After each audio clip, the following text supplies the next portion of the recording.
transparence. C'est quoi votre radio? C'est de la transparence.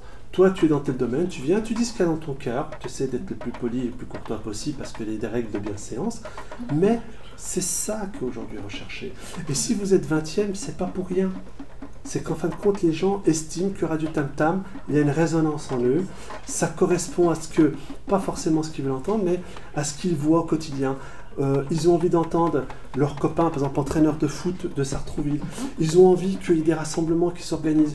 Ils appellent les mainstream, mais non, on n'a pas le temps, c'est trop petit, Sartrouville, qu'est-ce qu'on va s'embêter? Mais Radio Tam Tam est présent. Donc vous êtes et dans l'action et dans la transparence. Et c'est pour ça que moi je dis l'avenir, c'est vous. Et là, moi je pense que d'ici peu de temps, vous allez grimper ce palier. Il reste pas grand-chose. Nous, on est en train de faire un travail politique qui consiste à rassembler les gens. Vous êtes en train de faire un travail de communication, donc chacun à sa place. Et moi, en tout cas, comme avec mes équipes, vous verrez qu'on n'est pas là à vouloir construire une dictature. Bien au contraire, moi j'estime que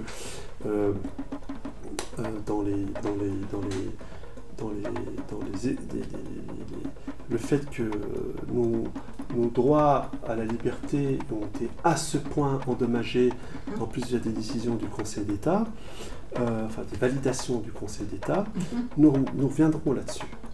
Nous reviendrons sur la loi sur le séparatisme, qui est une loi en réalité qui visait exclusivement les musulmans, mais qui en réalité, derrière tout ça, a permis de retirer des libertés fondamentales à tous les Français. Nous reviendrons sur cette attribution comme ça à des médias qui veulent se faire la caisse de résonance du pouvoir. Nous, on n'a pas besoin de caisse de résonance. On est dans l'action. Ils auront un président de la République, ils auront des ministres, ils auront des parlementaires qui diront, ben voilà, on est à l'écoute, on fera le maximum par la France. Et puis on fera le maximum. Et puis après, si vous estimez, parce que on vous aura suffisamment rassasié qu'il faut changer d'équipe, vous vous rendez aux urnes et vous ferez ce que vous souhaiterez. Mais je veux, parce que nous en sommes tous victimes, et Malcolm X insistait sur ce quatrième pouvoir, qui est le pouvoir de la presse, à ce que je veux que la presse de mon pays soit une presse indépendante. Je veux qu'un journaliste, sans m'insulter, ni moi, ni mes futurs ministres, puissent nous demander des comptes sur des réalités factuelles ou des engagements politiques précis. Parce que nous jouerons la carte de la transparence, ce qui n'est pas commis aujourd'hui. Nous réduirons, effectivement, nous supprimerons, je vous le dis tout de suite, il y a des choses que nous supprimerons. Par exemple, je vais donner un exemple concret, parce que nous travaillons beaucoup sur l'aspect juridique et judiciaire, parce que le fondement d'un État, c'est le droit. Et si vous n'avez pas de droit... Tout est fondé sur le droit, même sur les écritures, même sur les écrits révélés, que ce soit le Coran ou la Bible. Oui, mais justement, s'il n'y a pas le droit, il y a l'arbitraire.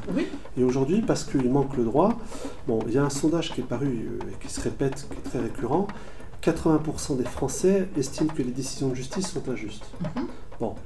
Et puis moi, pour connaître un peu ce qui se passe dans les tribunaux depuis maintenant 7 ans, je confirme qu'aujourd'hui, c'est lorsque vous avez affaire à la justice que vous découvrez l'injustice. Donc, nous allons réformer la justice de France. Je suis le seul, avec mes équipes, à proposer une réforme de fond de l'institution judiciaire, parce que là, les Français réclament à ce que ça change.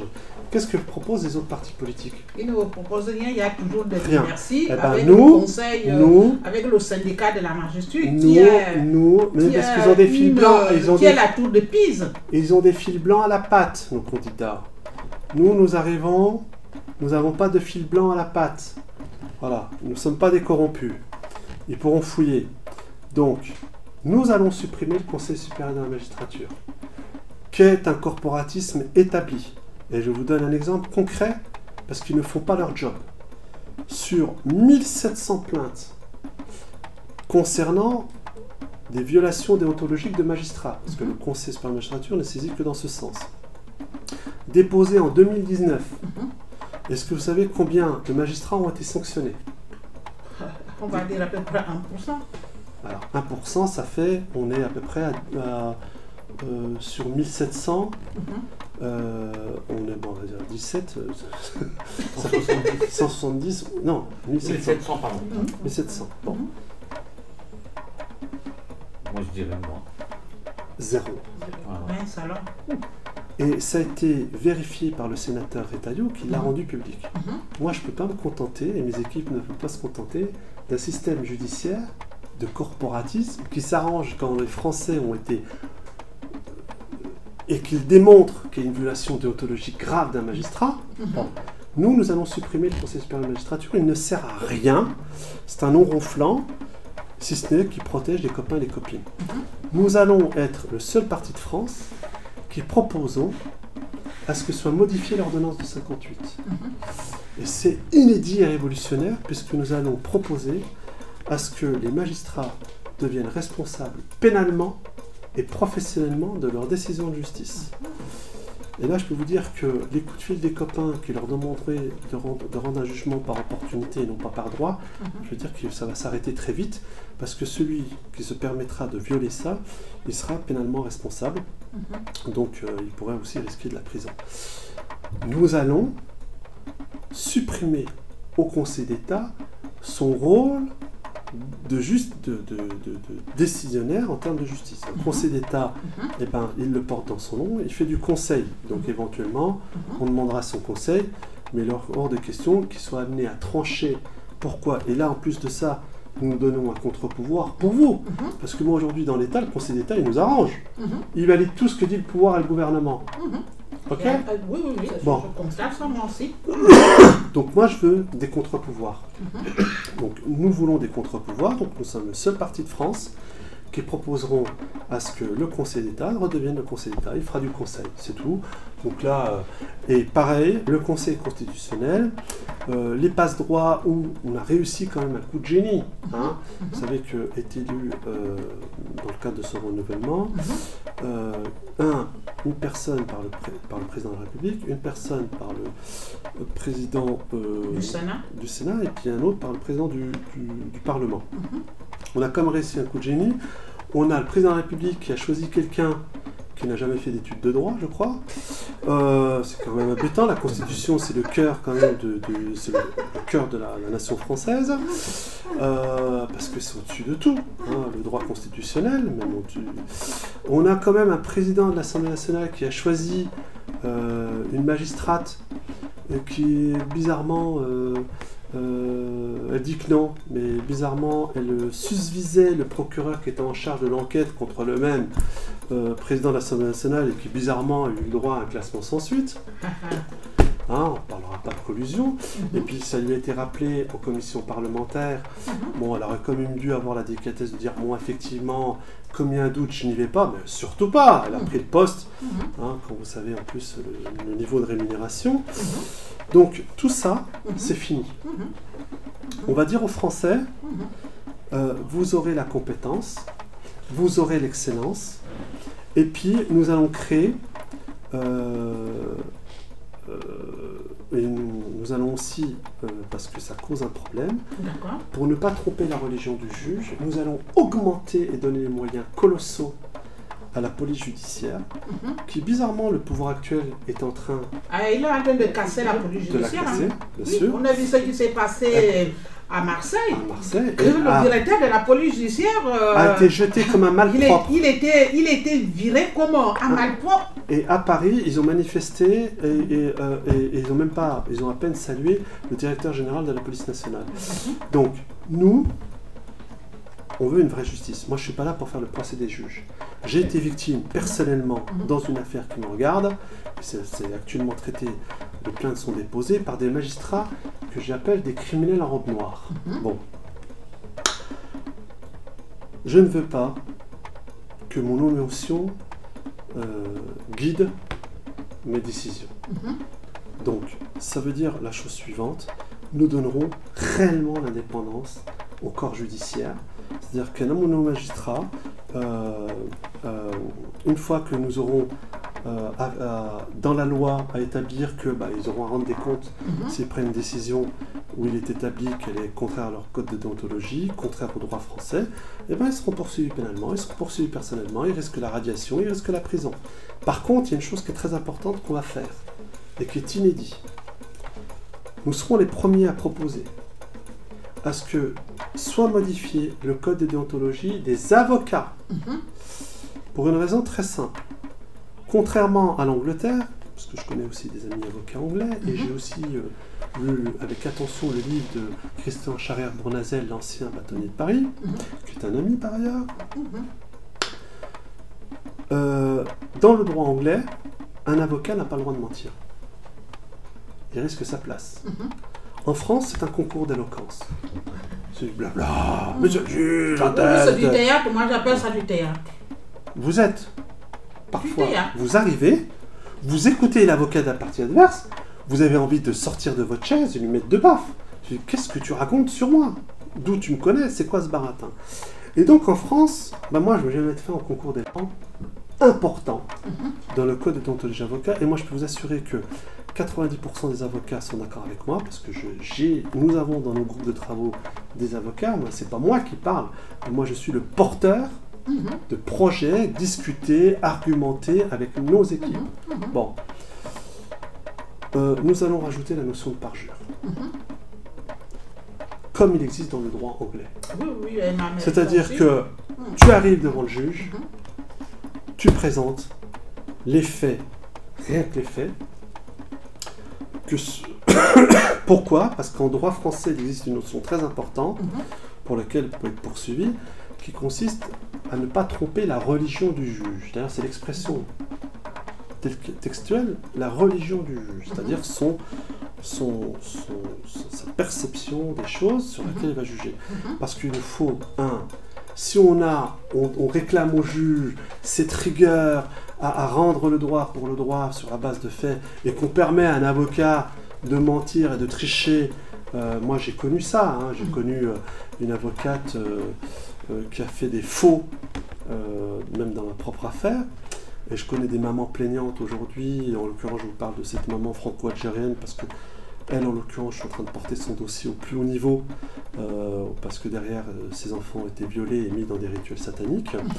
Et je le dis par avance, je préviendrai les autorités algériennes pour ce faire, à ce que, effectivement, ils demandent aux autorités françaises pourquoi il y a cette volonté manifeste de s'assurer à ce que des enfants en majorité, parce que aussi des enfants dont les parents sont d'origine marocaine, tunisienne, malienne et sénégalaise, mais pourquoi en majorité il y a autant d'enfants de parents algériens qui sont placés et qui finissent par être violés?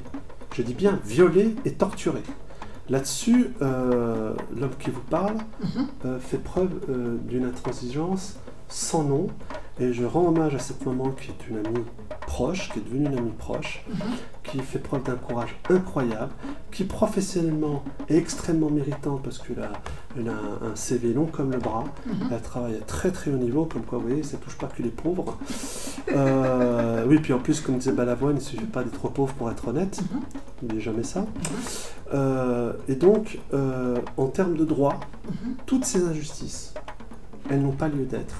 Et que vous soyez blanc, noir, croyant ou pas, moi je veux me porter garant en tant que, ça sera l'expression d'usage, premier magistrat de France, à ce que l'injustice ne s'élise plus dans mon pays.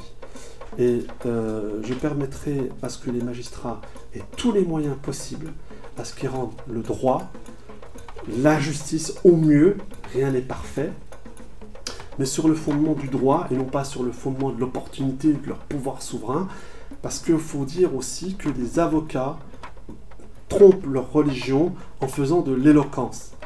Ça devient... Moi j'appelle ça, ils font du théâtre. Non, mais, oui, mais c'est la même chose. Mais il y a beaucoup de gens aujourd'hui que nous avons rencontrés, et j'ai beaucoup d'amis avocats, parce que moi je vais vous donner un chiffre qui est très important, que vous n'êtes pas censé savoir, mais moi c'est mon job, si je veux prendre demain, et que des femmes et des hommes aujourd'hui me font confiance, c'est qu'ils connaissent ma capacité de travail. Moi je suis obligé de tout étudier. de tout comprendre, de tout savoir. Parce que demain, je ne serai peut-être pas face à Macron, parce qu'il n'a plus le droit de se présenter, mais face à son chouchou, éventuellement Bruno Le Maire, ou Gérard Moussa Darmanin, dont le grand-père priait l'islam. Donc lui, il est très fort. Hein. Donc là, ça dépasse l'entendement. Moi, j'arrive même plus... Mais bon, vous comprenez que j'ai hâte de débattre face à ce genre de personnes. Moussa... Non mais, ce que je veux dire, c'est que personne ne sera au-dessus des lois avec nous. Et puis que, surtout, ce qui est capital, c'est que je veux donner la garantie et aussi aux magistrats, et aussi aux avocats, parce que la majorité des avocats et des magistrats de ce pays sont des gens honnêtes. Mais je vais quand même vous donner un chiffre qu'il est important de savoir. Est-ce que les avocats, s'il te plaît, merci, est-ce que les avocats, parce que ça, personne ne le sait, très peu de gens le savent, il y a des élections pour nommer les bâtonniers, vous savez. Est-ce que vous savez qu'aux dernières élections, qu'aux dernières élections qu'il y a eu à Paris, par exemple, il y a eu pratiquement le même chiffre aux élections politiques qu'aux élections en interne chez les avocats pour voter pour le bâtonnier. C'est-à-dire que le taux d'abstention aujourd'hui chez les avocats pour voter est record. C'est-à-dire que même les avocats entre eux se disent on ne veut plus de ce système interne chez nous. Parce que c'est des passe-droits, c'est de la corruption, c'est un tel avocat qui connaît tes jeux. On ne veut plus de ça. On ne veut plus tomber dans vos magouilles. Et moi, je vous donne des chiffres précis. Et vous savez qu'à Paris, plus de 55% des avocats n'ont pas voté aux dernières élections du bâtonnier. Oui. Est-ce que vous savez qu'à Paris, une grande majorité des avocats, il faut chaque année que le bâtonnier repousse le règlement des échéanciers liés à ce que les avocats doivent contribuer parce qu'ils n'ont pas l'argent. Donc, encore une fois, comment se fait-il qu'on ait autant de personnes aptes à faire du droit qui ne sont pas en possibilité de le faire et qui n'ont pas les moyens de le faire après Bac plus 4 ou Bac plus 5. Donc, on va s'assurer, parce qu'en faisant ça, on va réduire une chose qui est très importante. Le problème aujourd'hui dans les tribunaux français, je l'ai vécu moi-même, c'est le temps. Alors, j'ai fait un comparatif avec le Danemark. Ils ne sont pas plus bêtes que nous, les Danois. Hein, bon. Et ben, au Danemark, vous faites appel d'une décision de justice, vous pouvez passer pratiquement... alors, il y a eu des temps records, je ne sais pas comment ils ont fait, pratiquement 18 jours. Hein, je pense que l'avocat doit être très bon pour rédiger des conclusions d'appel. Mais on est sur 2-3 mois. Voilà. 2-3 mois, vous contestez une décision de justice, d'autant que la décision de justice, souvent, elle est exécutoire. Donc, elle s'exécute. Donc, quand il faut... il y a des règlements à faire, vous imaginez, l'autre, il vous envoie un huissier. Bon. Au Danemark, non. En France... Moi, je peux parler pour moi, j'ai porté plainte auprès de la juge d'instruction, le juge d'instruction a été nommé, je suis passé devant lui au bout de 2 ans. Puis après, quand vous parlez au juge d'instruction, il dit « Oh, mais c'est vieux, votre histoire !» Je dis « Mais c'est pas moi qui ai attendu 2 ans. Hein. » Ok. Ils font ça exprès de faire durer l'affaire. Hein. Non, et mais jusqu'au bout, l'affaire 90% des Français vivent la même chose, ils en ont marre, et ça se comprend. En établissant ces règles de droit que je vous ai établies, voilà. Et nous sommes le seul parti politique de France qui allons proposer le retour dans la Constitution d'un article qui est très important, qui s'appelle la haute trahison. Chirac, parce que tout le monde pense que c'est Sarkozy qui est à l'origine, c'est Chirac qui est à l'origine de ce projet, et c'est passé effectivement sous Sarkozy. Et puis vous remarquerez que la gauche est bien gardée de revenir dessus, pourtant ils ont fait des cris d'orfraie quand c'est passé, non mais c'est horrible, machin. Ben, que dès qu'ils ont le pouvoir, ils ne reviennent jamais en général. Mais non, mais sur ce que les autres ont fait. Bon. Et ben nous on va revenir dessus. Nous sommes le seul parti de France qui allons dire aux Français, nous allons rétablir la haute trahison. Moi je peux vous dire qu'en disant ce que je viens de vous dire, il y a beaucoup de politiques français aujourd'hui qui sont en train de trembler. Parce que la haute trahison, elle a eu lieu, je vous donne un exemple précis, avec la vente d'Alstom et les technologies de souveraineté d'Alstom. C'est vrai. Nous avons vendu notre autonomie énergétique aux Américains. Nous, une fois élus, je dirais aux Américains de nous rendre nos technologies de souveraineté, premièrement. qui est rentré dans le cadre de la construction de nos centrales nucléaires. Ils ont vendu de aussi à nos turbines. Catel. Oui, mais Catel qui était une technologie française. et Voilà. ça dure depuis trop d'années. Ils se sont arrangés pour se disculper de tout ça. Nous arrivons au pouvoir et c'est pour ça que, vous savez, nous on teste sur le terrain. Qu'est-ce qui se passe? Tous nos référents, ils n'arrêtent pas de nous dire il y a plein de gens qui attendent pour adhérer. Mais il y a 30 millions de gens qui nous attendent. Il y a 30 millions de Français qui ont leur carte d'électeur en poche et qui ne votent plus, qui ne veulent même plus se déplacer, qui, dès qu'ils voient les débats actuels, je ne veux pas les incriminer, sur CNews ou sur BFM, parfois, non, mais parfois ça manque pas d'intelligence, mais les gens ils zappent. Les jeunes, à 82%, se disent mais c'est quoi, c'est con. Ouais, mais Les gens aujourd'hui n'allument plus la télé, ne regardent plus. Bon, tant mieux, vous allez en récupérer une bonne partie.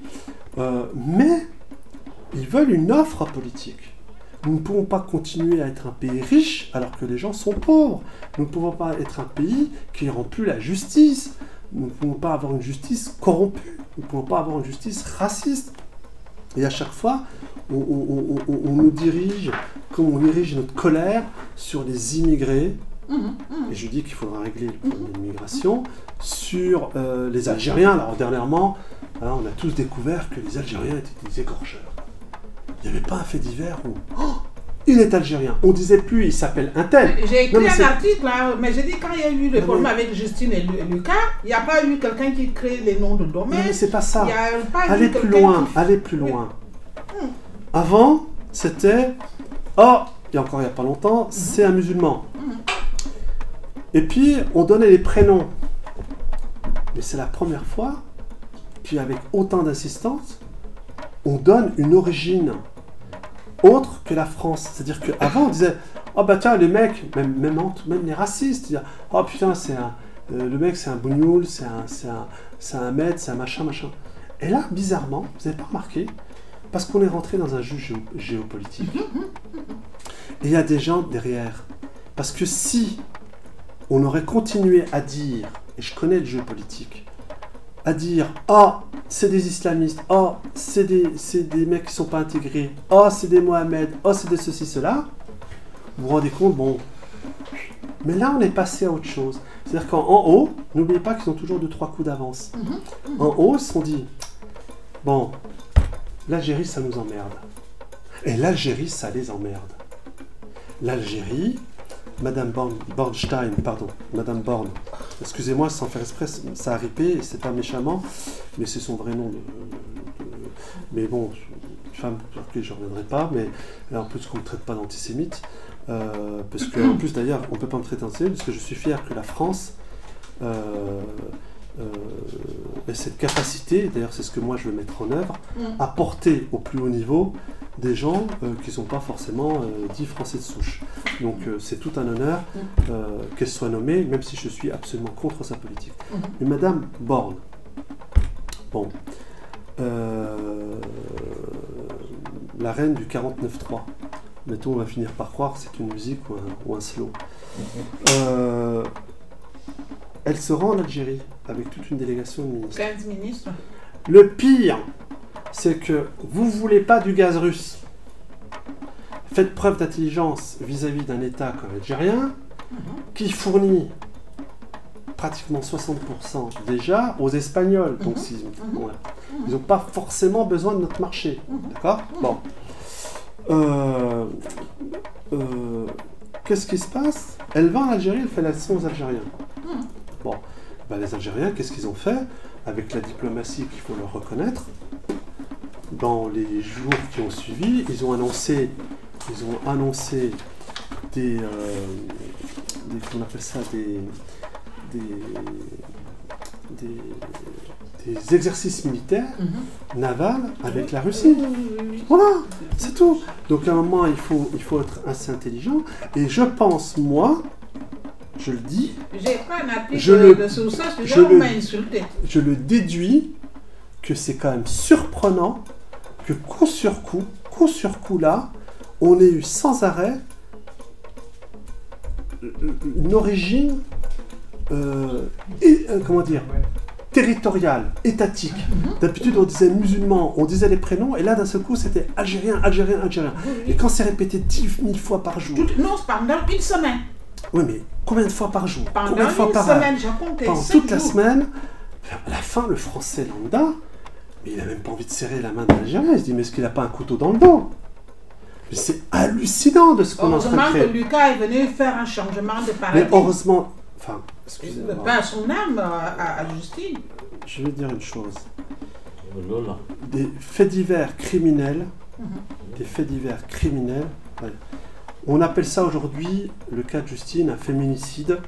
L'homme qui vous parle était secrétaire général de l'association Parole de Femmes, et j'ai rédigé avec mes collègues, celles avec qui je travaillais à l'époque, qui étaient des femmes admirables, la première charte qui a été signée par tous les candidats à la présidentielle en 2007, dont les grandes lignes ont été adoptées dans le cadre de la protection des femmes, et donc des violences contre les violences faites aux femmes. Donc moi j'en suis fier d'avoir porté ce projet. Encore une fois, c'est pas un projet personnel, c'est un projet pour la majorité, parce que en France, une femme décède pratiquement tous les 3 jours sous les coups majoritairement de son ex-conjoint. Donc là, d'un seul coup, je découvre, et j'ai volontairement pris le pli. J'ai lu la presse étrangère, ce que je fais chaque matin et dans la nuit, et j'ai lu la presse française. Dans la presse étrangère, on s'intéressait à l'éventualité d'un trafic d'organes. On s'intéressait à l'éventualité d'incohérences manifestes concernant cette jeune femme. On s'interrogeait sur comment se fait-il que des numéros inscrits en rouge sous ses pieds y figuraient. Comment se fait-il que des parties de son corps, il y avait le chiffre 0 ou 1? Comment ça se fait qu'elle avait commencé... D'ailleurs, le rapport d'autopsie dit qu'elle est morte asphyxiée, et les extraits qui sont parus dans la presse, on découvre qu'elle a été largement entaillée au niveau du cou, et qu'à un moment, on a pu poser la main lorsqu'elle était dans le... Enfin, c'est atroce ce crime, un rein qui dépassait. Enfin, on se pose quand même des questions auxquelles on n'a aucune réponse, et au final, on nous sort... Ça, c'est la presse étrangère, et vous lisez la presse française. Au départ, ils ont commencé à parler de trafic, machin, et très vite, tout de suite, ça a été algérien, algérien, algérien, algérien. Mais c'est ignoble. Mais d'abord, pourquoi on dit le mot Algérie? Cette demoiselle, si elle faisait état de ce qu'elle faisait, en l'occurrence, elle devait quitter le territoire national, comment on a dit tout de suite, le ministère de l'Intérieur, Gérard Moussa Darmanin, celui dont le grand-père priait l'islam, a dit qu'elle n'était pas répertoriée ni connue des services de police. Or, maintenant, on a la preuve, après enquête, que dès 2019, elle s'en était pris à du personnel médical parce qu'elle ne voulait pas payer sa facture, disant être insatisfaite de ce que lui avait fait le médecin. On ne sait toujours pas quoi, c'est une opération de chirurgie esthétique ou bien une opération tout court, ou ce qu'on lui a arraché une dent, on n'en sait rien, bon bref. Et bizarrement, les 2 filles qui ont été agressées, qui ont filmé la scène, quand elles arrivent au commissariat, au lieu de porter plainte, ce que n'importe qui aurait fait, on leur demande de déposer une main courante. Et cette femme s'était déjà vantée à l'époque d'être en relation avec des gens importants. Alors qu'on la connaissait, c'est pour dire que c'est très difficile quand on veut le faire. On a vu l'opération avec l'imam Ekoussen. Je n'ai pas dit que je le défendais, je dis que je parle de l'opération elle-même. On l'a recherchée, on a tout fait pour. Et là, cette jeune femme, bizarrement. Et là, elle appelle des taxis, machin, elle a avec une caisse qui est deux fois pratiquement plus lourde qu'elle. Un signalement qui est fait tout de suite par le père, parce que concierge, il a les vidéos, la police ne vient pas, elle se balade avec une malle, elle appelle des taxis, la malle, des draps javelisés, circuler, il n'y a rien à voir.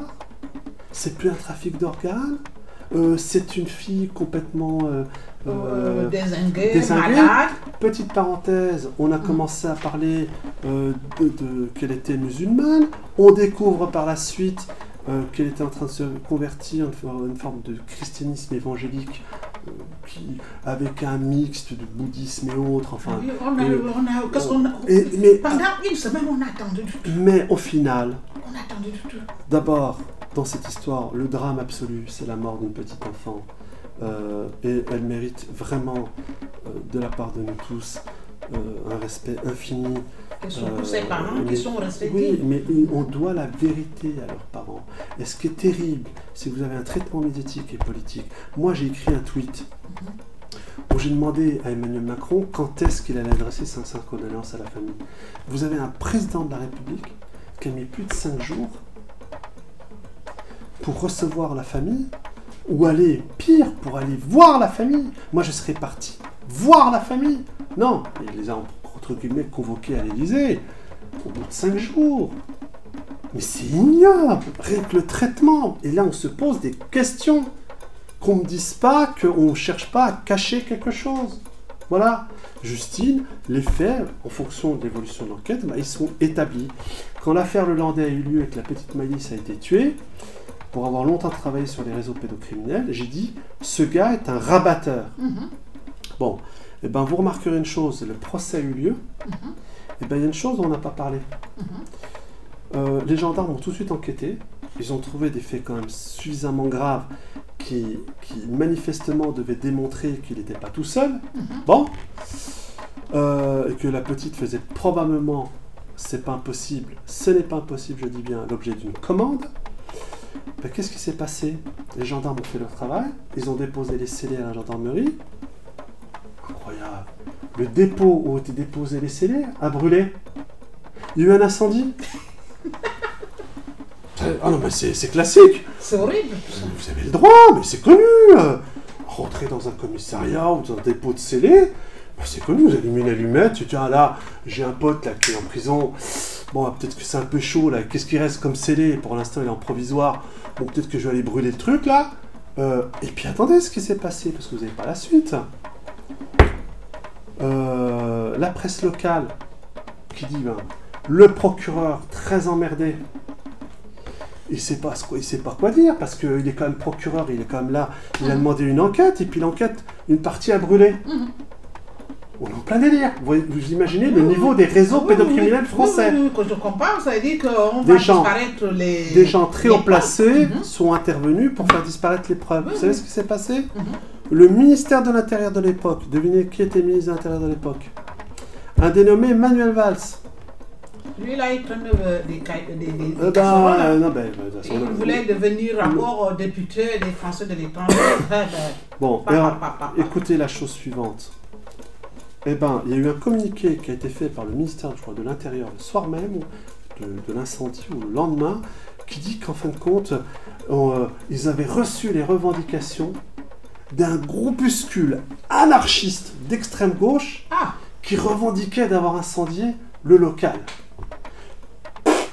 Tous les spécialistes qui travaillent sur les mouvements d'extrême gauche en France, ils ne connaissaient même pas ce mouvement, ils n'avaient jamais entendu parler. D'ailleurs, depuis, en France, on peut attraper les gens en 24 heures. Hein. Bien sûr. On n'a jamais attrapé personne. Hein. On s'est contenté de dire, ils ont fait un communiqué pour dire qu'ils avaient brûlé le local. Et puis voilà, c'est passé comme une lettre à la poste. Non, peut-être qu'ils ont des sorties du ciel. Et surtout, ce qui est très intéressant, c'est là là où c'est très intéressant. Il n'y a pas un juge qui a dit, bon bah attendez, là, ça fait un peu foutage de gueule, quoi. Non, non. Et le procureur a fait, j'ai gardé les preuves matérielles, lorsqu'il a parlé à la presse, a dit non mais l'intégralité des scellés n'a pas brûlé, il y a juste disparu des pièces mineures. Mais tu les as lues pour dire que c'était des pièces mineures? Et mineures par rapport à l'évolution d'une enquête, c'est peut-être mineur au départ, mais c'est peut-être pas mineur à la fin. Voilà comment a été traitée l'affaire d'une petite fille morte, assassinée, qui s'appelle Maïlis, perd son âme. Et le Landais, aujourd'hui, il a compris qu'il fallait qu'il ferme sa gueule.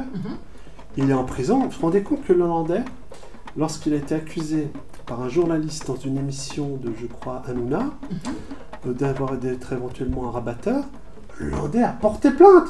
Le mec, il est en cellule, détention provisoire, et c'est oh là là, on m'a sali. Mais t'es qui, toi, pour penser que t'as encore un peu d'honneur? Ben, c'est qu'il est protégé, c'est qu'il a fermé sa gueule, il a dit « Ah, mais l'autre, il m'a traité !» Et bien, il y a eu une plainte de l'Hollandais. Donc, est-ce qu'on veut continuer à vivre dans cette France où on protège les pédos, on protège les rabatteurs, on permet aux réseaux... Il est pédocriminel et puis il a assassiné aussi un jeune soldat.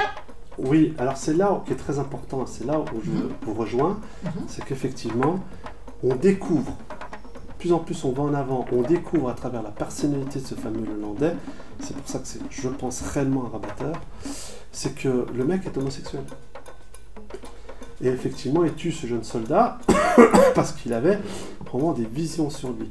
Et on découvre que lui-même a été, le Hollandais, violé lors, je crois, d'un service militaire.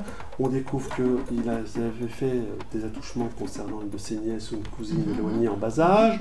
Bon, bien sûr, tout ça est venu après, hein, bref.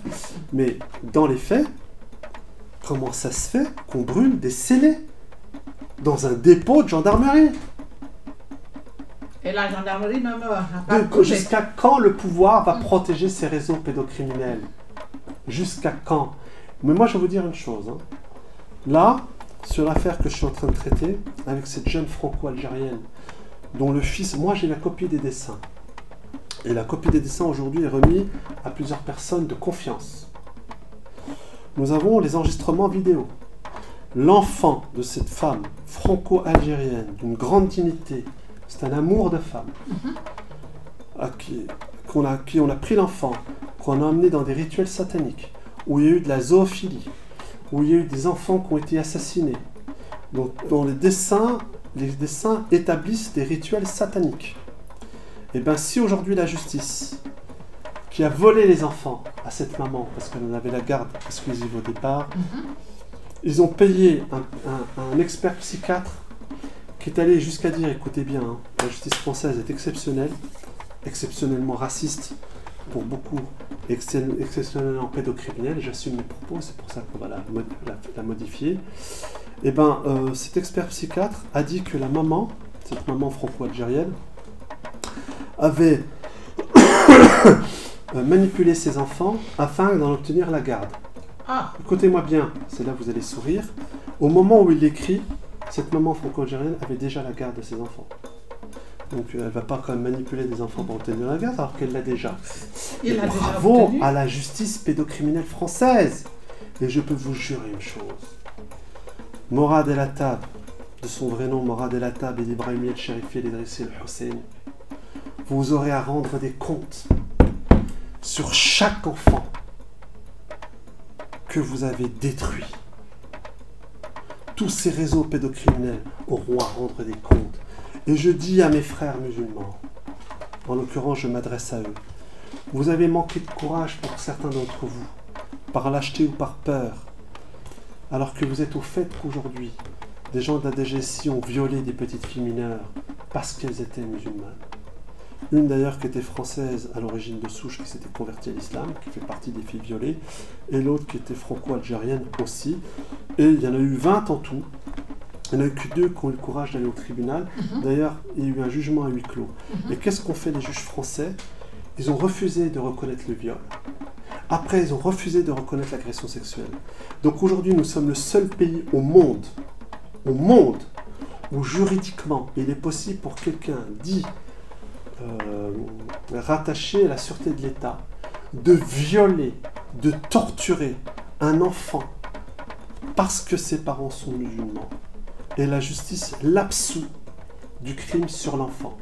Ce salopard de directeur de la DGSI dans les Ardennes a juste été condamné parce que dans son ordinateur professionnel et dans son ordinateur privé, on a retrouvé des milliers d'images pédopornographiques. Vraiment, tu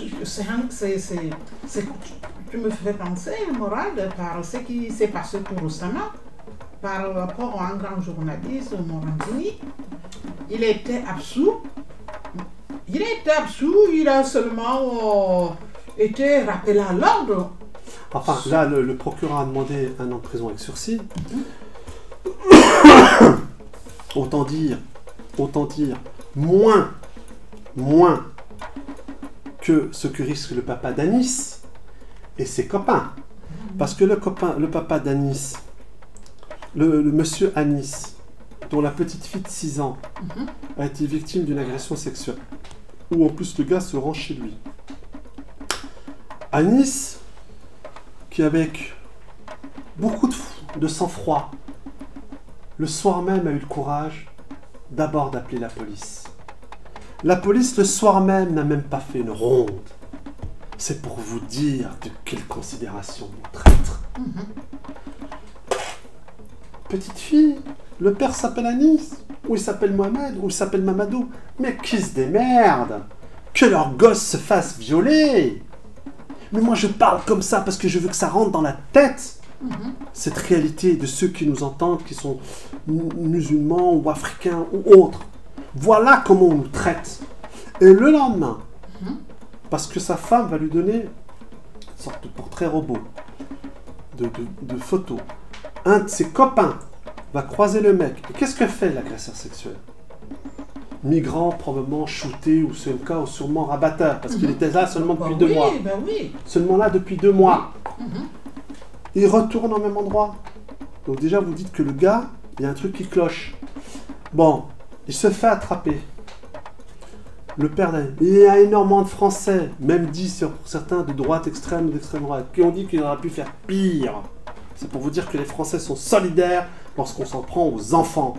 Voilà. Il n'y a que ce pouvoir, et il n'y a que cette justice, qui estime que là, l'agresseur sexuel, on lui met du sursis, et le père qui a pris la défense de son enfant, frère. Oui, mais vous vous rendez compte, ça a été délibéré, c'est une comment on appelle ça, expéditive, comment dire. Oui, ils ont fait la vengeance. Voilà. Donc ils sont partis. Donc, qu'est-ce qu'a fait le pape Anis? Bon, il lui a dit physiquement qu'il n'avait pas aimé ce qu'il avait fait la veille. Entre-temps, Anis a fait une grave dépression, il a perdu son travail, il ne peut plus vivre chez lui, il est hébergé chez un ami. Ses 3 copains l'ont un peu aidé à rappeler à l'ordre le garçon, mais qu'est-ce qu'ils ont fait très vite? Ils ont appelé la police. Bizarrement, la police est venue, et les policiers, pour le coup, qui sont intervenus, ils ont été intelligents. Ils ont compris que eux-mêmes, en tant que policiers et en tant que père, parce que derrière un uniforme de policier, il y a aussi des hommes et des femmes. Moi, je respecte beaucoup les policiers, attention. Par contre, je respecte pas ceux qui tirent une balle dans le dos de quelqu'un, puis après qui parlent de légitime défense. Quand on tire dans le dos de quelqu'un, c'est jamais la légitime défense. Bon. Mais c'est pas la majorité des flics, et j'ai des copains flics à qui je m'entends très bien, et qui vont rejoindre l'Alliance, d'ailleurs, parce qu'ils en ont marre des ordres d'en haut, qui sont des ordres racistes. Qu'est-ce qui s'est passé? Voilà, la télé, tous les journaux lui sont tombés dessus.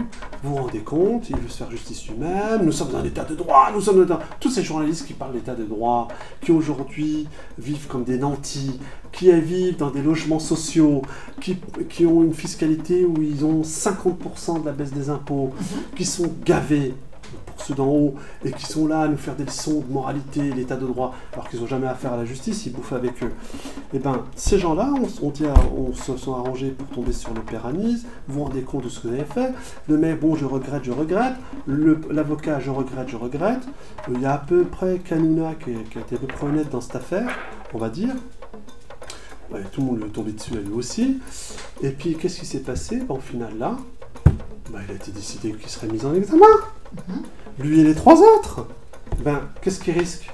Si on prend les règles, le droit pénal français, vu qu'il y avait parmi eux des gens qui étaient connus des services de police, qui étaient éventuellement récidivistes, Anis en l'occurrence, qui est un mec qui a sans problème judiciaire, il risque 7 ans de prison. Et les autres, 14 ans. Voilà. Et on parle d'un Morandini à qui on a mis, qui on va proposer un an de prison avec sursis. Vous savez comme moi qu'aujourd'hui en France, dès qu'on vous juge pour 1 an, c'est automatiquement un bracelet électronique. Parce que vous n'allez pas en prison lorsqu'on met une peine de 1 an.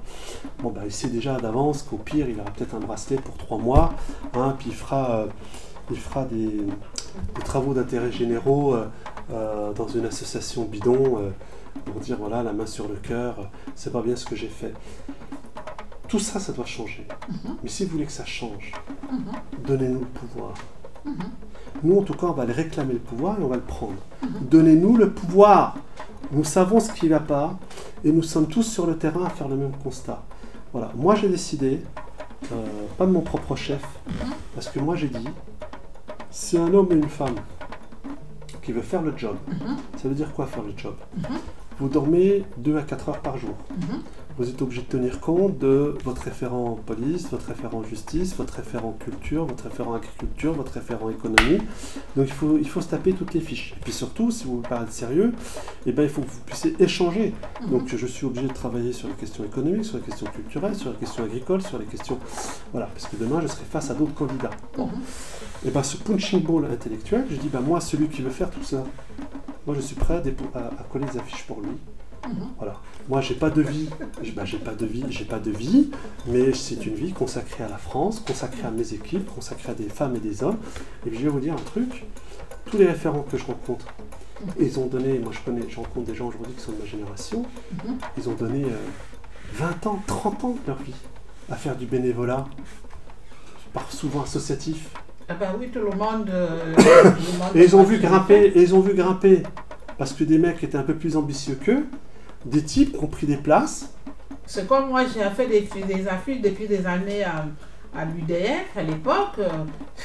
J'étais tout simplement simple conseillère municipale, sans délégation d'ailleurs.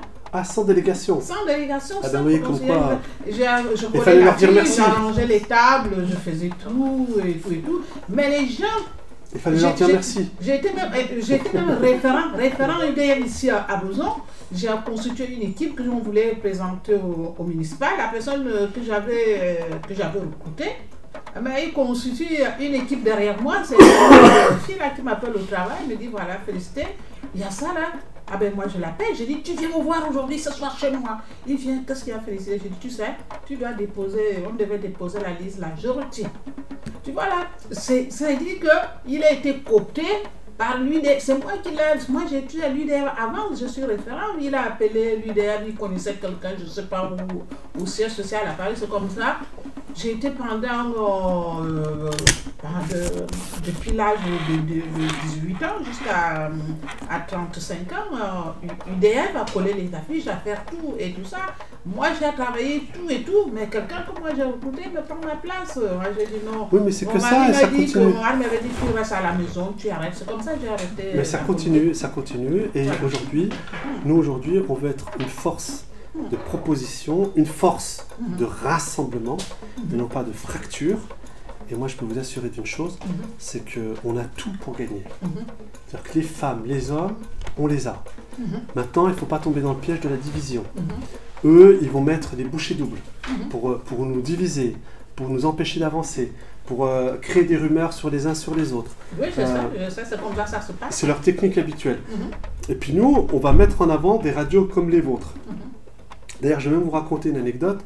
J'ai découvert qu'une radio auquel j'avais participé il n'y a pas longtemps, ce sont des jeunes Français musulmans qui invitent des gens de multiples opinions. Et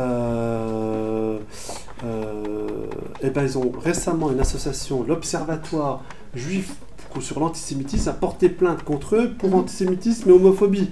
Alors qu'ils ont invité des antisionistes comme ils ont invité des rabbins. C'est pour dire parce que, qu'est-ce qu'ils ont? Parce qu'ils sont en train de gonfler, ils sont en train de grossir, il y a de plus en plus de gens qui les écoutent, ils sont en train de cartonner, et tu as des gens qui disent « Ah là là, des musulmans, des Français musulmans patriotes !» Et d'ailleurs, aux dernières élections municipales, là, il y avait eu, je ne sais pas où, à Sarcelles, une liste, il y avait, soi-disant, tous des musulmans, ils ont écrit au préfet du Val d'Oise pour que leur liste ne soit pas acceptée par la préfecture parce que c'était une liste communautariste, voilà, une liste communautariste. Oui, parce que effectivement, moi je sais de qui vous parlez, effectivement, et c'est ce qui fait notre force, c'est que nous on insiste sur le mot alliance. Voilà, là vous parlez de... Je ne l'incrimine pas parce qu'il a eu beaucoup de courage à se présenter avec les uns les autres. L'Union des démocrates musulmans. Voilà, donc tu cites, je ne voulais pas citer, merci. Non, mais je travaille suffisamment avec mes équipes, on est au fait de tout ça et on n'incrimine personne. On n'est pas là pour critiquer les gens. Mais je dis, nous, on a fait un choix stratégique, intelligent, parce qu'on travaille ensemble, on travaille en collectif, et on a décidé que c'était l'Alliance pour la France. Voilà. Il y a plus de blancs, plus de noirs, plus d'arabes, plus de... Non, il y a des Français. on travaille à la France. Et sur le plan eschatologique, c'est vrai, moi je ne m'en cache pas, et nous n'en cachons pas. Il y a sur le plan eschatologique une volonté réelle d'une alliance islamo-chrétienne qui fait peur bizarrement à beaucoup de gens depuis que je l'ai annoncé. Voilà. Mais ce n'est pas un parti religieux. C'est le fait que, pour permettre à la France de retrouver sa part spirituelle, et ça, pour nous, c'est fondamental. Voilà.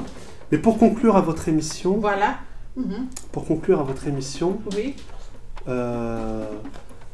pour conclure à votre émission, Oui. je dirais simplement, parce que là on est reparti faire, on a refait un tour. Ben oui, quand on va devenir futur président de la République française, il faut aborder et même les faits de société. On se reverra, puis vous aurez affaire aux référents sur les questions liées à la communication, parce qu'il y aura forcément quelqu'un qui va se dégager de tout ça, de notre groupe, et qui sera, je l'espère, parce que moi je pense qu'il faut présenter les gens en avance. Voilà. Et moi je pense que quand on va dire, ben voilà, notre référent à tel endroit, c'est un tel, et ben quelque part on prédispose cette personne à une future élection dans la ville, ou au municipal, ou à la députation, au conseil régional et autres. Mais il y aura beaucoup de gens qui vont chercher à nous diviser, parce qu'ils ont très peur de ce que l'on est en train de faire. Par contre, les Français sont avec nous. Ceux qui vont chercher à nous diviser, ce sont les institutionnels. Parce que ils ont le gâteau pour eux aujourd'hui. Ce n'est pas les institutionnels, le système qui a l'habitude de manger tranquillement. Mais même. Et c'est pour ça que je voudrais conclure, parce que c'est important et le temps passe, et parce que j'ai encore beaucoup de travail. Merci 1000 fois à vous. Merci. Et c'est pourquoi je vous dis, continuez, vous êtes 20e aujourd'hui, vous allez monter dans le classement, j'en suis sûr. Continuez à être ces références pour nous, pour les gens qui vous écoutent, parce qu'il y a aussi un bouleversement qui est en train de s'opérer aujourd'hui au niveau des médias et au niveau des communications. Et vous permettez à plein de gens de se faire entendre. Et quelque part, tous vos radios, ces radios-là, Radio Tam Tam, TV Radio Principe, France Maghreb 2, vous êtes devenus la voix des sans-voix. Et pour moi, c'est capital, parce que nous, aujourd'hui, on veut être le parti des sans-voix, de ces 30 millions qui ne votent pas, mais qui existent, qui consomment, qui travaillent, qui sont des forces vives. Donc, on se retrouve. Voilà. Et nous, on fera une chose, dont on peut vous garantir, c'est qu'on va promouvoir votre indépendance. Il est hors de question que l'Alliance pour la France soit un parti qui puisse se reposer sur comment on appelle ça, des copinages. Nous, on viendra vous voir comme on l'a fait aujourd'hui. Merci. On travaillera, on se parlera en toute intelligence, avec beaucoup de courtoisie. Si vous avez des remarques qui peuvent paraître désobligeantes, tant pis, c'est le jeu. On y répondra. Mais il y a une chose qui est impérative, c'est une force en mouvement. Merci. L'Alliance pour la France est une force en mouvement, et elle ira aussi se faire plaisir et honorer des radios Tam Tam. Mais j'espère que dans un avenir proche, vous recevrez notre référent culture, notre référent communication. Vous recevrez aussi nos futurs candidats aux élections locales, parce que pour nous, c'est vital. La morale de la table, c'est une chose. Il ne faudra pas m'en vouloir par la suite si je serai un peu moins disponible. Nous serons au rendez-vous pour pouvoir faire de notre mieux. Parce que moi, je suis fier des femmes et des hommes qui sont dans l'Alliance pour la France. Donc j'ai pas peur qu'ils allent sur les plateaux télé, sur les plateaux radio, parce que c'est pas moi qui vais être candidat partout. Donc je préfère que demain, par exemple sur Beson, il y a un référent Alliance pour la France, et bien quand vous le recevrez, ça sera le référent Alliance pour la France. Moi éventuellement je soutiendrai lors de sa campagne, mais en tout cas cela étant, quel qu'il soit, ou quelle qu'elle soit, je me ferai un plaisir à ce que ce référent soit honoré par Radio Tam Tam et par nous tous. Voilà. Merci en tout cas, je vous embrasse fort, et puis je remercie vos auditeurs, parce que j'imagine qu'ils nous écoutent encore à cette heure-là. Et ben, je les embrasse très très fort, et puis je leur dis c'est pas une entreprise commerciale, donc c'est selon vos convictions. sachez aujourd'hui que vous avez une offre politique, transparente, qui vous honore, qui a besoin de votre fierté, parce que nous on veut des gens fiers, des gens qui ont le sens de l'honneur, qui ont la franche cheville au corps, et puis qui dénigrent pas leur double culture, parce que nous on estime que c'est une richesse. Effectivement. Et puis je leur dis par contre, ça c'est une offre commerciale, écoutez Radio Tam Tam, parce que là aujourd'hui ils sont 20e, j'espère que demain ils seront premiers, j'aurai une plus large écoute. Merci beaucoup. Voilà. Voilà, notre émission vient de terminer avec notre invité. Nous vous souhaitons garder toujours l'écoute à musique sur Radio Tam Tam, ici à Besançon. Notre invité c'était Mora de El Atab. On a parlé aujourd'hui de son livre. Et puis demain, nous sommes à Sartreville pour soutenir le rassemblement des jeunes joueurs de Sartreville que les autorités de la ville de Sartreville font la danse Dieu. Merci beaucoup à tous. Gardez l'écoute sur Radio Tam Tam à musique. Merci. Alors je te présente notre référente.